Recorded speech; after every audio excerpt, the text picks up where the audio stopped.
Hey, welcome to Smoker Broker. I'm Robert Mesh. I'm the guy they call Smoker Broker. Hope everything's going well as we move into the spring. Obviously, the geared up time for house sales. And this probably could be one of the more interesting years that we've ever gone into, because it's probably one of the first times that we're just, I'm not so sure what it does. I'm convinced it's not bad or even like concerning, but I'm not so sure how great it is. You know, if it's just flourishing, or if it's just average. It's like it's almost trying to redefine itself. It's trying to figure out where it's at in a world that's embattled by inflation, interest rates, and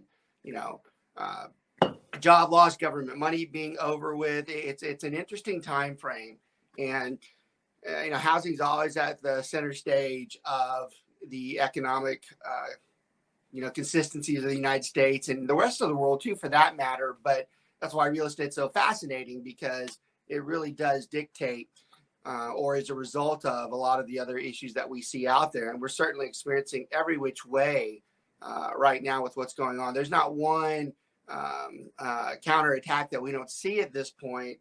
That's something that we don't have to turn our eyes to. Usually it's the maybe the seller, there's not enough inventory, or then there's way too much inventory, and that's it. Or there's the interest rate's high, and that's it.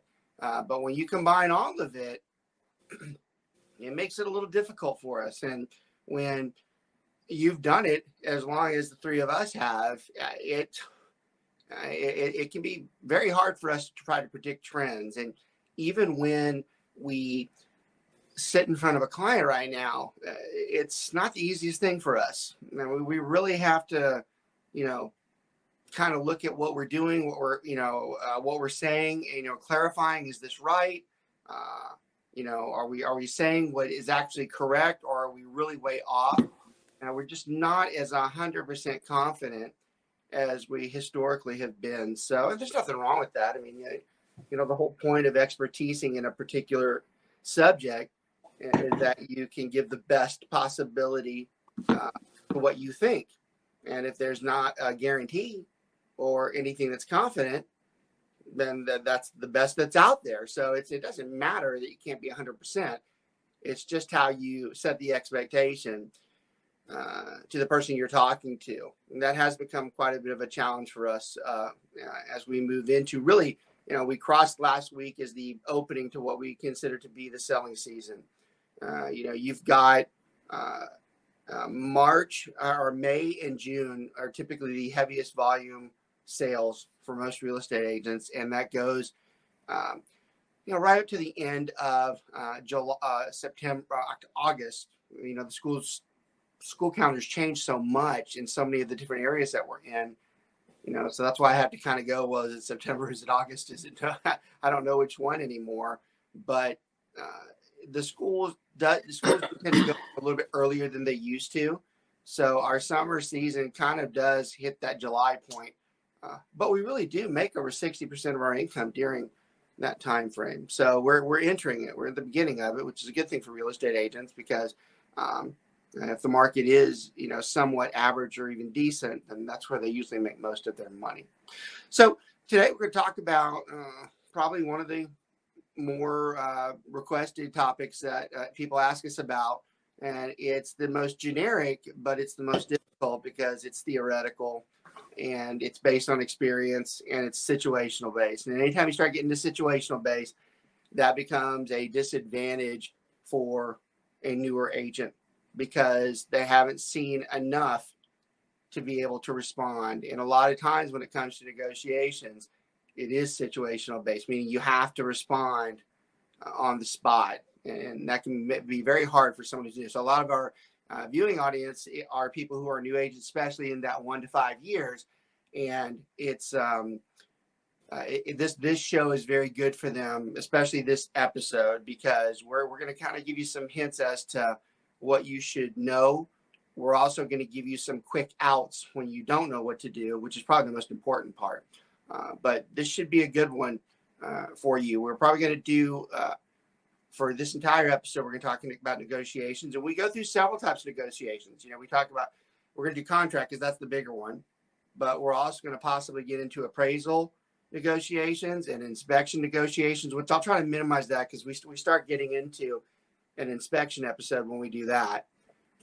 But we might even talk about commission negotiations, which that's actually something that my peers like Brent and Mike are a lot better than me, because I'm probably, I don't negotiate. Just strong-willing over there. But that's why you have other guys with you, and these are two of my longtime friends, and they are pretty much the center part of the show that we've done for a long time now. 165 episodes. That's a lot of episodes out there. So I got my buddy Mike Dellis on this side over here, right? And longtime friend, really good guy. Probably could be an outstanding agent if he worked 80 hours a week, but I don't blame him. I wouldn't either.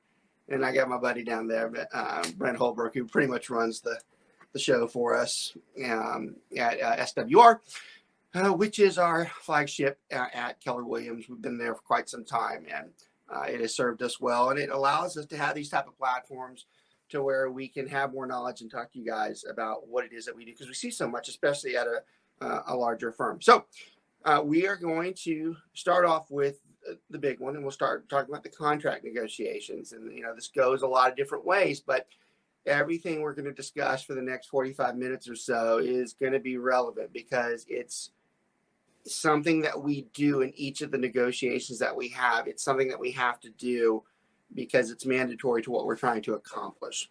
So, Brent, let's do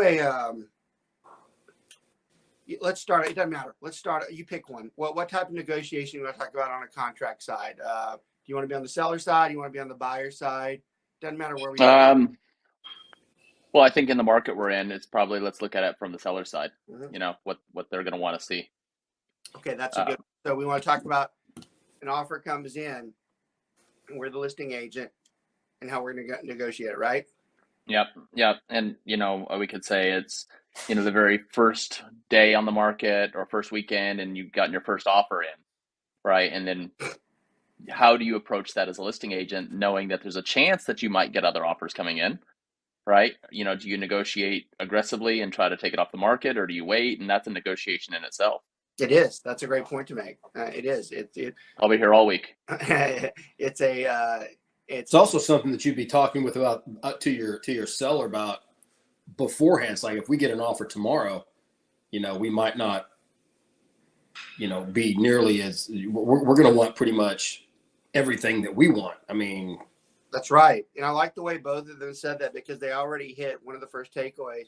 You notice that both of their comments really kind of center around strategy, and strategy and negotiations go hand in hand, because the negotiation is the actual act that we're going to do. But that act, we have to have the strategy about what we are going to do when it happens. And what both of them are doing, it's why they do the show with me, because they know better, is that has to be discussed before we get into it. They are already setting the stage for their seller. So for anybody who's new, lots of takeaways in this one. In the first 5 minutes of it, and this is your first one, that you should have already talked to that seller about what could happen. And I'm not talking about 20 days from now. I'm talking about what the first couple of days look like. They should know what possibly can happen, different alternatives, because whichever alternative that's going to be, it's going to affect the way we negotiate with that particular person. All right. So those are great. Those are great starts in there. Great comments to it's changed dramatically over the past 12 months, probably 4 different times. It has. And, even more significant, for the first time that I think ever, it's changed multiple times inside of 2 years. That doesn't happen very often. Usually a shift occurs and it stays like that for a 3 or 4 year period, and then it shifts to something else. We've seen 3 or 4 shifts within the last 2 years. And I will tell you, it's been trying on me, because it's the most difficult type of market, because it's really hard to make the predictions you need to, and the predictions fall into the same conversation we're having right now about negotiations, because it matters on what we're going to tell them, on how we tell them to respond. Okay. I'll give you one. I'll on the same topic, and it's alive. It's an existing one. So I had one where I intentionally listed it much higher than it should have been. I knew it. It wasn't me. Rookie. Doing what the client told me. And I specifically told them, I go, that's $30,000 to $40,000 too high. And they go, well, can we try it? I go, we can try it. I go, I just want you to promise me that if we don't see what we need to, we do what I originally said. And they were good with that. So went on the market. It was for $400K, 20 showings the first day. So I'm like, great. It's going to be typical. All good. Last couple years in the market, should have multiple offers by the end of the day. Nothing. I go, okay. House gets shown a few more times. And then we go to the next weekend and there's no showings.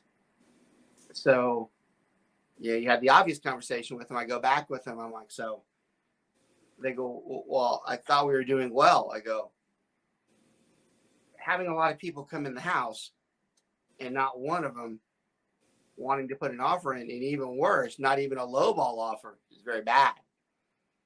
That's not good. I go, that's pretty much telling you what I told you, that it's too high, which I'm a big I told you so guy. I don't think anybody that knows me doesn't know I don't take a shot at. I told someone I told you, because I enjoy doing that. So we lowered it. And here's the interesting part of this negotiation. Okay.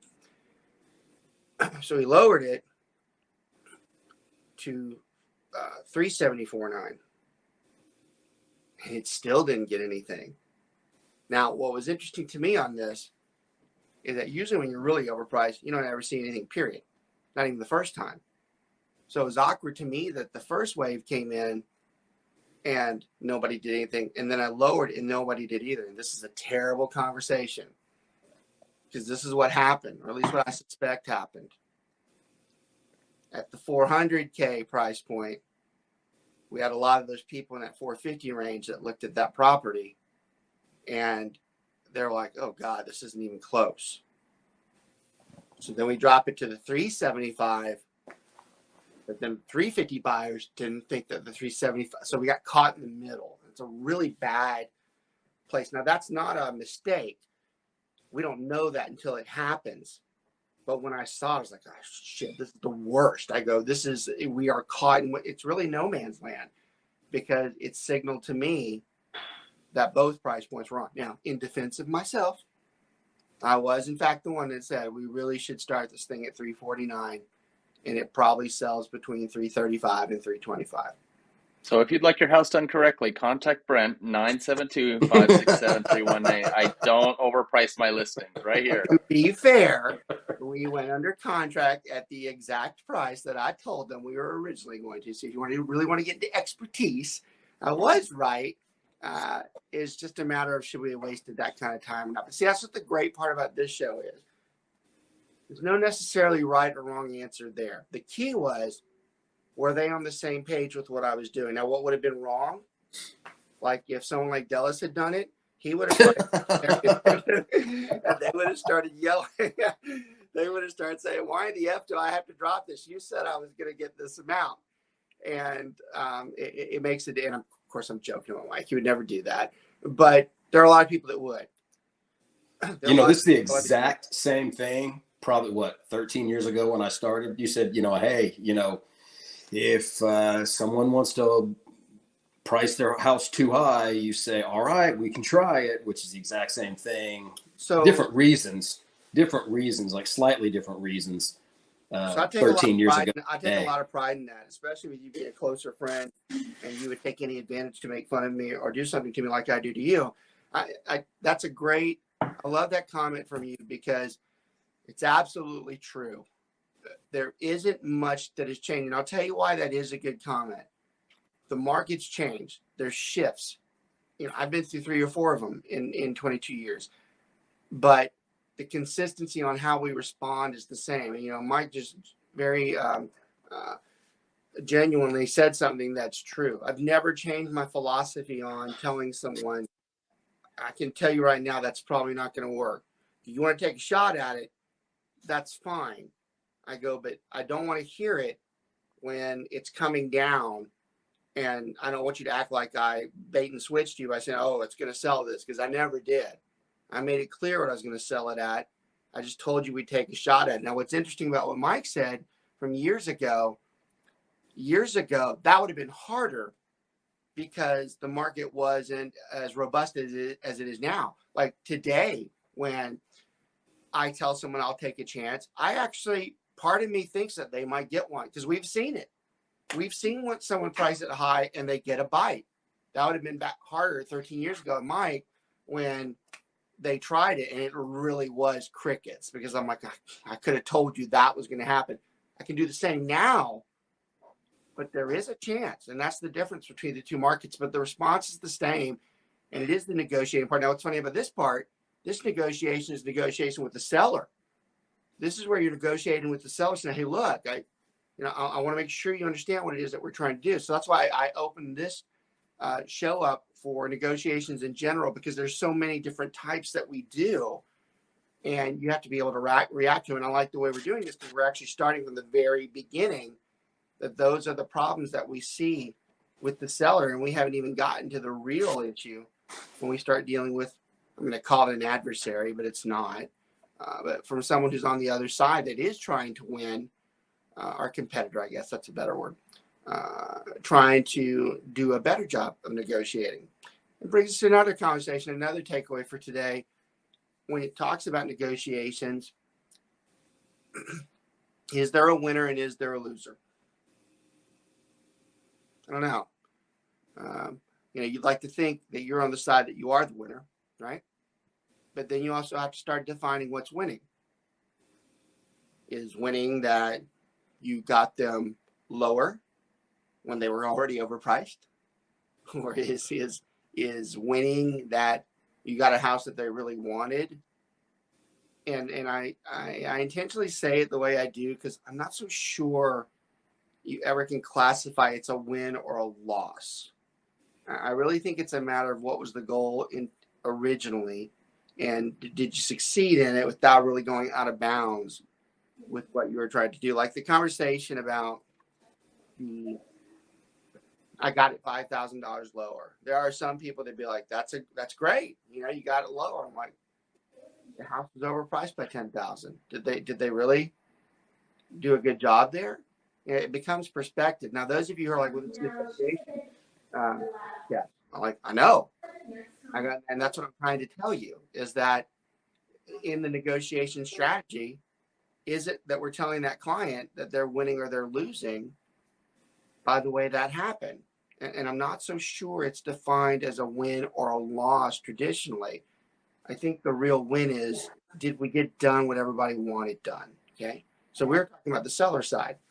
Clearly, the seller side in negotiation, there's one goal. The goal should be to sell the house. But then the second goal becomes to maximize, the amount of money that comes back for the seller at the least amount of cost.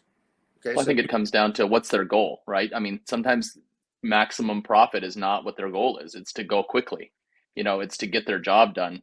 So, maybe it's not black and white, right? Did you accomplish what they wanted? Are they happy? I don't think it's just like, oh, I won or I lost. How satisfied were they with the process, and would they use you again? Yes, so I like that, because I really think that that's the true part of negotiation. A negotiation is not a win or a loss.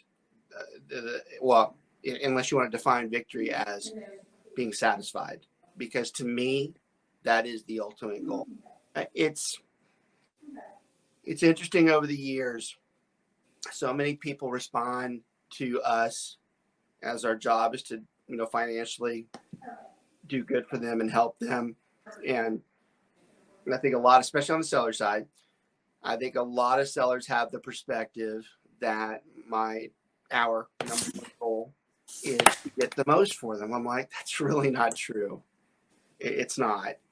The goal is to get the house sold because outside of something really weird that we had to really drop it or really go higher with it, in the end, it was always going to sell somewhere in that range. So I'm like, I don't know what your victory is, because we knew it would sell. So I really don't, the fact that you say, oh, well, I got 50K out of it. So did you get 50K more than you were hoping for, or were you hoping for 40K and you got 50K? And is the 10K a win? And are you about to buy another house where you're going to have to give that 10K back? It's all perspective. Well, and how about setting that expectation right at the beginning? Because if you're not a competent agent and you tell them, hey, you're going to walk away with 150, even though, and I'm not saying about your overpriced listing, Robert, but if you're really overpricing a listing and you're telling them wrong, and then they actually get a fair offer, they're going to think they lost because you told them the wrong amount at the beginning. And that is just like in Caddyshack, and it's the same in real estate. That is poor caddying. Minus the smoking grass.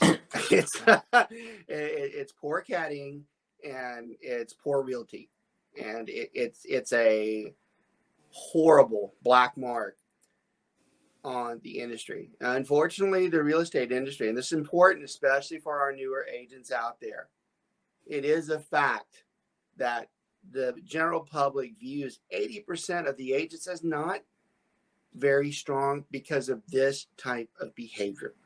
Of what we're talking about. They're just not trained to do what they're supposed to do, and they don't know any better. And I'll give some a little bit of defense on that. The ones that are enthusiastic and that will eventually become really good real estate agents, it is hard because it's not fair that they haven't seen some of those things yet. It's not that they're doing a bad job. They just haven't seen enough of it yet. But then you have the ones that really are that bad and did a bad job, or were told what to do and didn't do it, or just never knew in the first place, which is even a more cardinal sin for the brokerage. But that's why the industry can sometimes get a bad name. Now that sounds like I'm like raining on our parade on what we do. Most good agents love that, because most good agents know damn good well what they're up against, and they know that unless it's someone who's close to their level, they're probably going to beat the living hell out of them, because they know what that person is going to say. They know where they're weak. Now, I always stay neutral on the show for the most part. I mean, we do work for Keller, and we do have one of the largest teams in the country. And, hopefully most of our listeners appreciate it. I really don't talk about like our own group, our SWR group, but I will chime in when I think it is something that we do right. And one thing that we do very right is, even for those newer agents, we make damn sure before they walk in there that they've already been told what to expect, that we've already gone through the role play of what if they did this or what if they did that. And they do have 22 years, ironically how long I've been in it, of experience, because we made sure they did it. And that really becomes a game changer when you're a newer agent, because that is the hardest part. The first 5 years are the most difficult. And it's funny, everybody talks about the first year, but it's so short-sighted, because the first year, all they point to is that I didn't sell enough. And, y'all, as much as I bust Brent's balls all the time, and rightfully so, because he does it 500 times more to me, we joke all the time about how Brent was not a very good salesperson his first couple of years. He was a good mentor. Yeah, it's my fault. I mean, seriously, if you really want to look at it, it is my fault. But he wasn't, and that certainly didn't reflect where he's at today and what he knows. But it's hard when you're first in there. If you judge that my sales are what's gonna create me, that's ridiculous. Mike's a good example too. Damn, what I do? Nothing. Exactly. Actually, a compliment for once. Oh, Jesus! This is what I thought we were in negotiations, not bust Mike and Brent. It all falls into the same category. Mike. It wasn't a strong draft class in 2010, Mike. It wasn't. Robert had no first and second round picks, man. No, we were deep in the 7th round. So you guys are 7th round. You picked us up off waivers. Dude, I was free agent. You got your walk-ons. You were walk-ons. So Mike's the first one to tell you. Mike does real estate for what he wants to do with it, and he's very competent at it. He would be the first one to joke. He's not doing 80 hours a week and pulling himself into it, but he does it the way he wants to. But his knowledge is just the same when he goes through these things. He too is not just a massive, I'm selling left and right. That doesn't take away from his negotiation powers. It doesn't take away from his negotiation powers because he knows better. So I'm like Brent. I don't negotiate. We don't. We also jumped into the market in the worst, market in which the can last be good 50 at times. years. Yeah. On that same note, like you said, I mean, sellers and buyers are completely different. If you get a buyer, if you drop the price for a buyer $5,000, it's still $5,000, but their monthly payment is minimally changed at best. Yeah. $5,000 more for a seller, that's a big win. They got to pay a lot of closing costs. So and that's a good point. And I don't bring that one up as much. I was about to comment on your 5,000 on the buy side because we talked about that a lot. We've made it very clear that I've been quoted many times for when someone's bitching that we're $5,000 or $10,000 off. I mean, really, that is no more than a couple of Chick-fil-A meals a month if you really look at it. Mm-hmm. So it is. I mean, if you really look at how much Chick-fil-A costs. You eat $5,000 at Chick-fil-A. Not what I said. And first of all, I don't eat it. My kids do. But we will. I've told y'all, if it's for 3 of us, it's like $65 to the kids that they eat. It's just ridiculous. But do 2 of those, and you start talking about what we say every 10,000 or so, it's $100 or whatever. I mean, what are we talking about? Why was $10,000 that big of a deal? But what Mike said that I don't say a lot of is on the other end of it, it is important because that's all net. That's all it's coming back to a seller. And now it is $5,000. They're not making a payment. But $5,000 to a buyer in a concession, that's a big deal. Yeah, that's a great point. Yeah, I don't talk much about the other side of that, but it's true. So there is a big difference between. It's a good clarification. We're talking about negotiation. Did you win or did you lose with 5,000 or 10,000 on the buy side? And that's the takeaway, by the way, is that on the buy side, the 5,000 or 10,000. I'm like, well, from a negotiation standpoint, I wouldn't have lost a house. And well, I've said that many times. I think it's ridiculous to lose a house over $5,000 or $10,000. If you've gone through a terrible battle and it's been so ridiculous, that's different. But in the beginning, you should never lose a house for $5,000 or $10,000, especially if it's one you want to live in. Okay. But on the sell side, the negotiation is different because the $5,000 or $10,000 might make a difference on what it is you're going to pay something with or what it is that you're about to go into. So that's a great negotiation takeaway. It's 2 different things we're dealing with here when we're looking at, is it the seller that we're dealing with or is it the buyer that we're dealing with? So that's really good. Those are really good points there. Okay, let's think of another example in the. Let's talk about generic negotiation when an offer comes in. All right, so let's do the most basic thing in historically what's the market normally is. So let's say we have a house at $300K, and we're on the buy side this time, and the buyer and we'll make the assumption that the house has been comped properly and at 300 is fair. What should the offer on the property be? Okay. Now, especially for new people, this is good because this is how it's supposed to work. It hasn't been like that for years, and it's still not there yet, but it's getting back to this. So what we're talking about now is not only historically correct, but what we should be back in full-fledged by summer.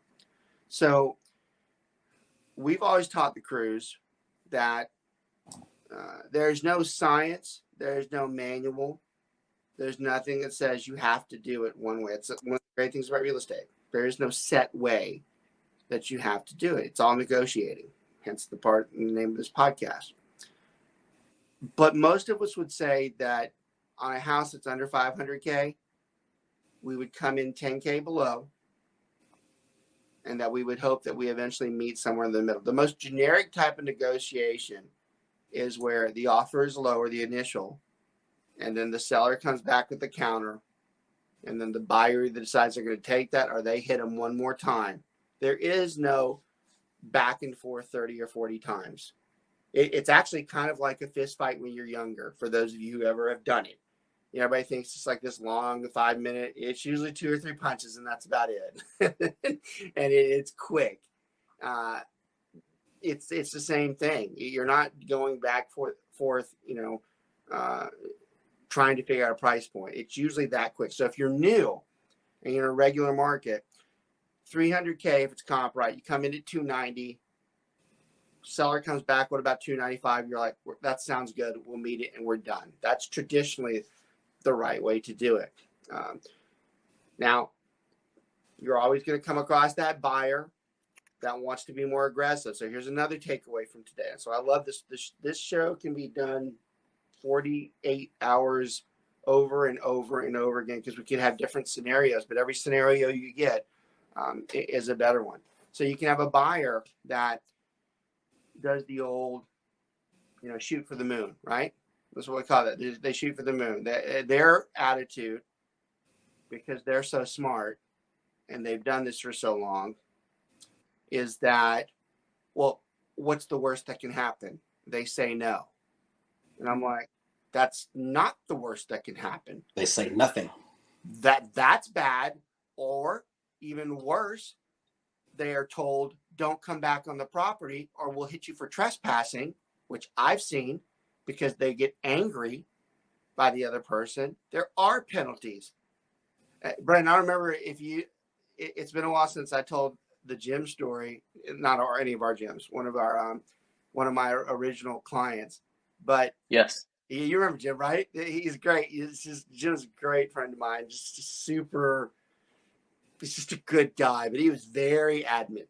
He's not the type that wants to lose any type of conversation or, whatever. Well, this happened. So we were listing his house, and actually, ironically, I think it was at 400K or something like that. And the buyer used the tactic. This is when I first started too.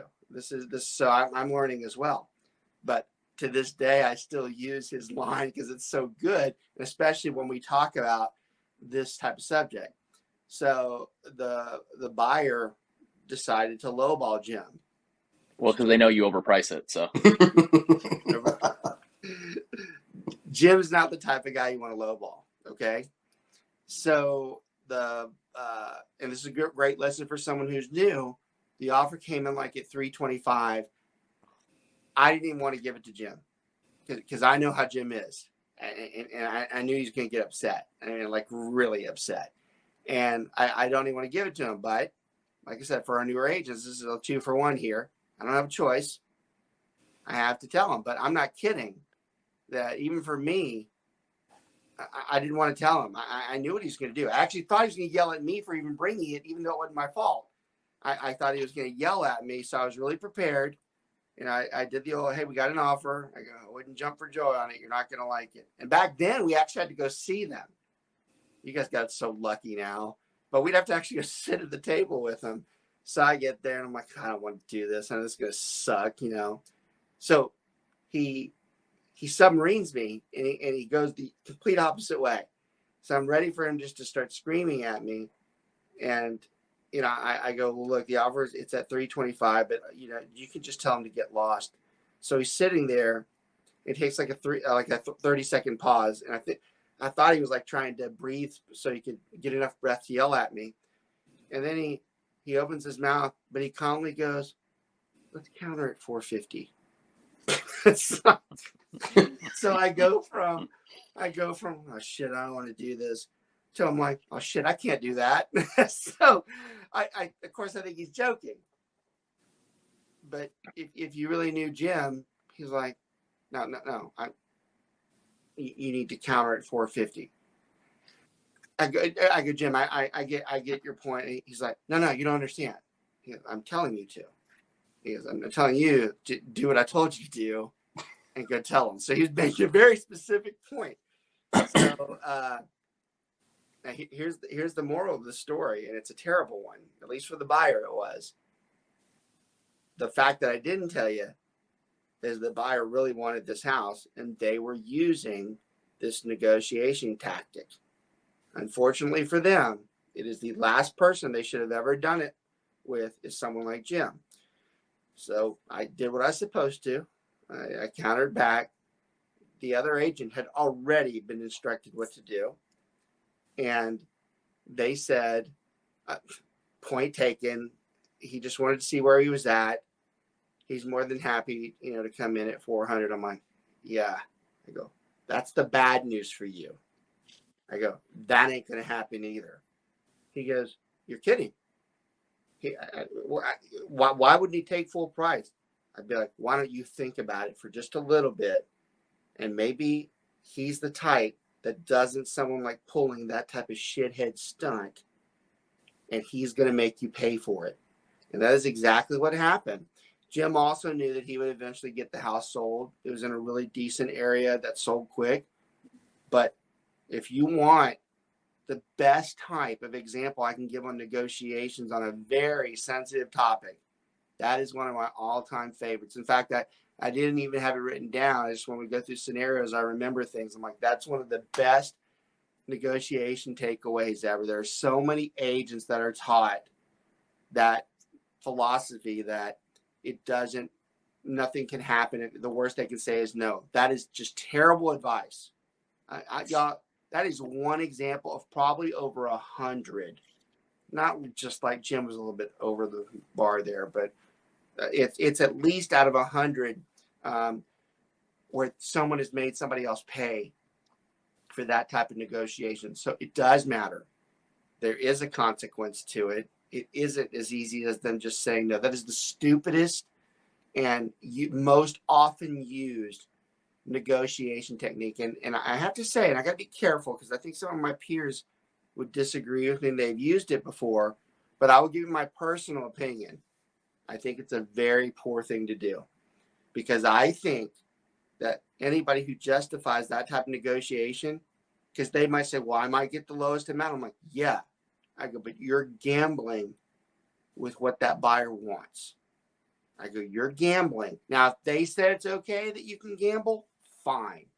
But like in that case, that buyer should have said, don't lose the house, whatever you do. And that's exactly what happened. So you really have to balance your techniques there. That's probably one of the best takeaways from this particular episode, is making sure that you don't ever let someone say the worst they can do is say no. I think that's a terrible strategy. Doesn't mean I'm right. It just means it can backfire terribly.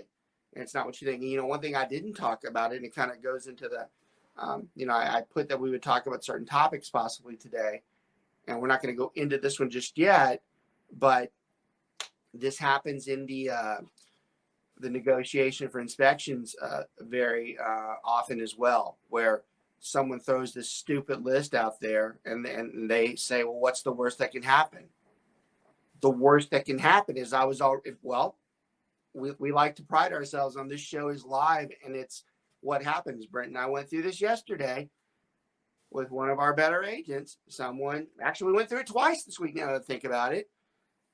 Actually, what happened is one of our agents had it sent to us from somebody else who did it, and then one of our own agents did it and sent it to somebody else. And I was like, yeah. But they did the old, just ask for everything. Now, I was nicer. Brent knew what I was probably going to say, but I didn't to that particular individual. But I basically was very polite and saying, hey, look, I wouldn't send it that way if I were you. What I wanted to say was, if you sent that to me, I wouldn't have done anything. And I might have done 4 or 5 of the, so like on that one, Brent, I absolutely would have done the air conditioned. I think there was something else in there that had to do with. Oh, that was the roof, the foundation. The roof, yeah. But now, nothing.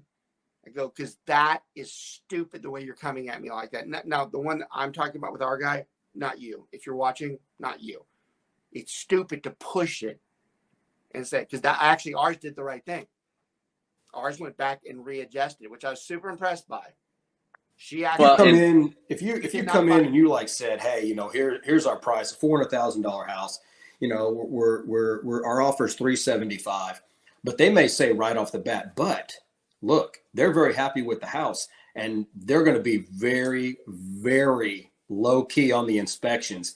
So that's a negotiation tack without negotiating. That's like telling you up front, look, they love the house. They're not going to ask for much in the inspection. As long as the inspection comes back fairly clean, they're going to be great with it. Trust me, they're going to be great with it. Brent, I'm shocked with the amount of contribution that Mike's had today. I mean, I'm going to leave. I'm leaving.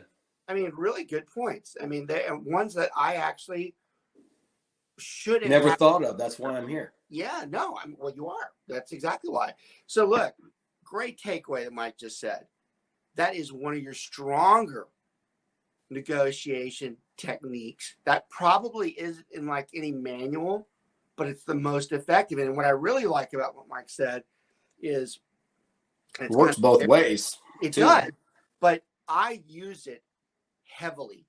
That is a technique that I use very heavily with somebody, and I did what he just said. I'll tell someone, hey, look, I know I'm a little bit lower. I go, but I'm telling you right now, you can forget about them being any stupid repair request or outside of there being a massive foundation issue, a hole in the roof. I go, I'm telling you right now, I'm not going to do anything. That goes a long way with certain types of negotiations, especially if the house is older. And then he goes and immediately asks for it to be brought up to code. That's a great takeaway from today. I mean, really, that's awesome. And I like this particular podcast because there's really nothing that's discussed, especially, honestly, I don't know why I keep saying newer agents. There's some veteran agents that probably don't do a good job at some of this stuff, but almost everything we're discussing are things that you really could use. And all these things that we're talking about, these aren't fake. These are proven. These are proven things that work and what doesn't work. I mean, I will say, on that one of our agents you were talking about, I'll give her a little bit of grace because it was a complete remodel. And I think she was treating it like it was almost like a new construction. Like, well, if you completely redid it and are selling like a flip, this should be fixed. This should be fixed. This should be fixed. The biggest defense of her was she heard what was wrong and she did it. She fixed it immediately. She didn't come back and testify. That's what I was more impressed with her on. I was surprised that she did it. But then when she heard it, she's like, oh, that's, you're right. I need to go. That's the best part is when you have someone, you correct someone. And that's a hard conversation to have. Especially with someone who I think is very good. By the way, if you're watching, I think well of you. This is a great example. We were actually very proud of you the way you handled that because I was surprised that you asked for all that stuff. But definitely not you, Holly, though. Not Holly. Yeah. Holly would not have done it right even after I told her. So, but she did do a very good job, and I love how she turned around. Actually, what I was really impressed by, there was another issue in there where it was against one of the things that I don't like is when it actually applies to this negotiation stuff. It was a repair negotiation, and when we told her go get rid of all those repairs, then she actually did something where she's like, well, what if we just asked for $1 amount? I go, great. And she actually got a good amount. I was surprised the amount that she got, but then she kind of looked blind towards one of the other things we talked about where there was a possible AC issue and she just asked for money. Well, here's the problem with that, y'all, when you negotiate. This is a good takeaway, too, on the inspection side.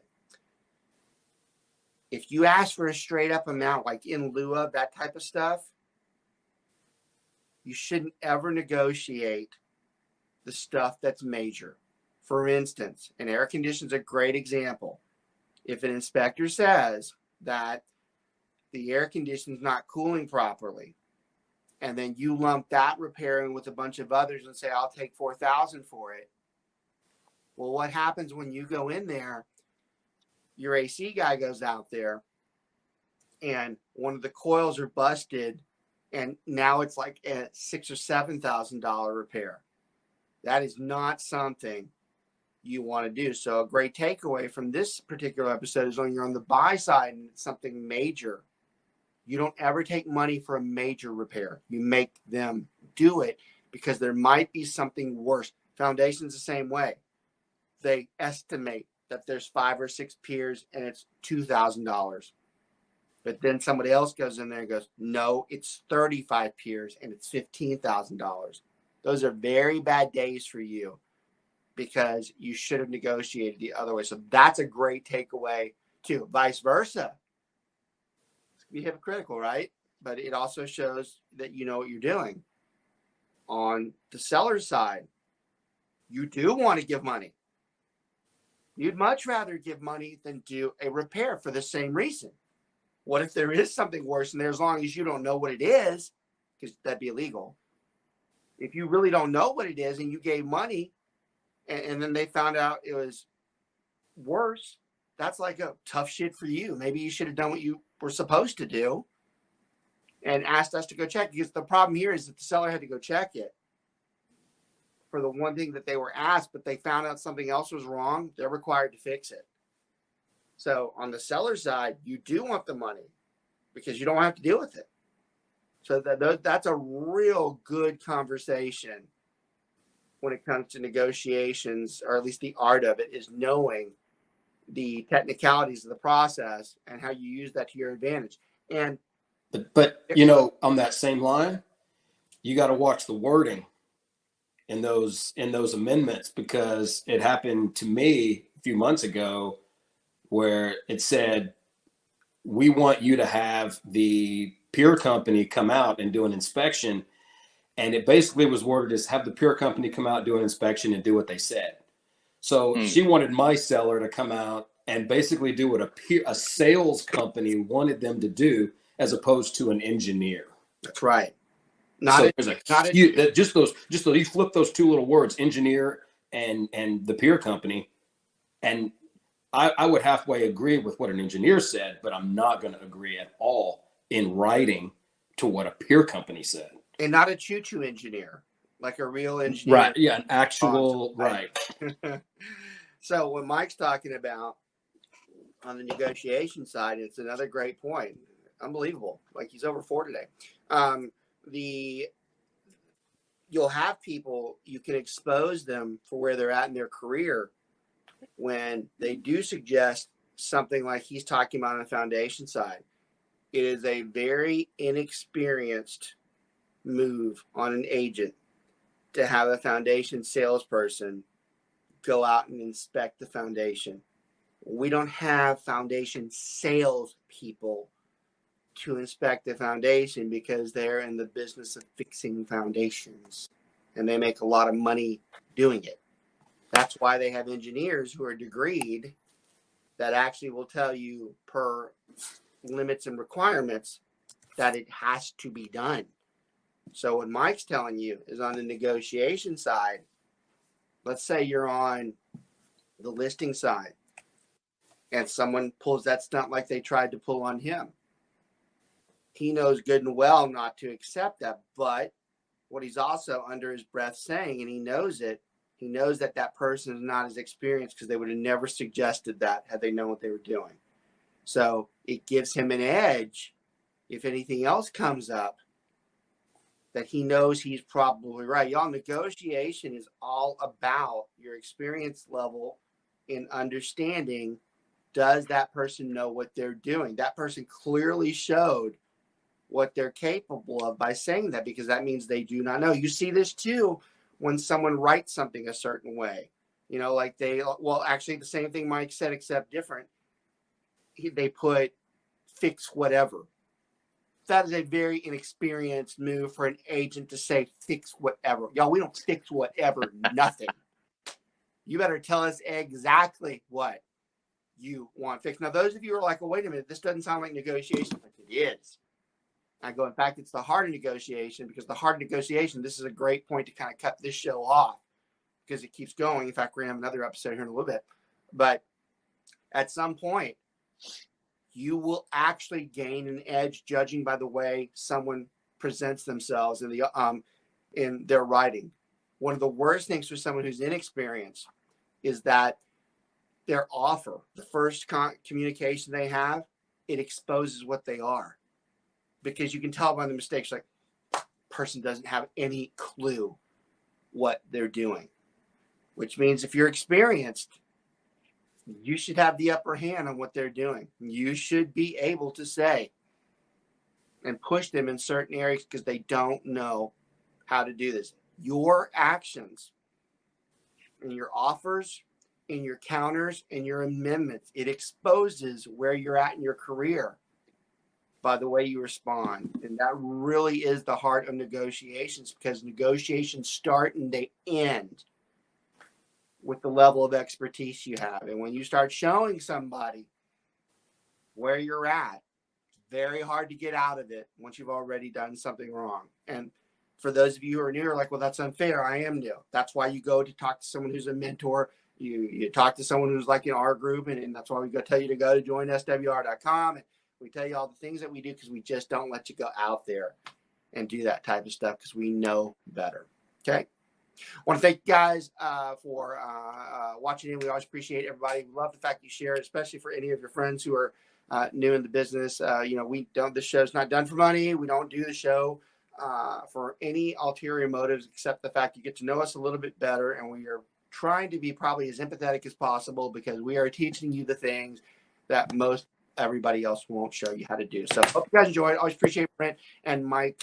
They're just such a super help on the show itself. You guys have a great week. We'll talk to you soon. You guys take care. See ya. This was a Lunatic Digital production. Visit lunaticdigital.com for all your digital needs.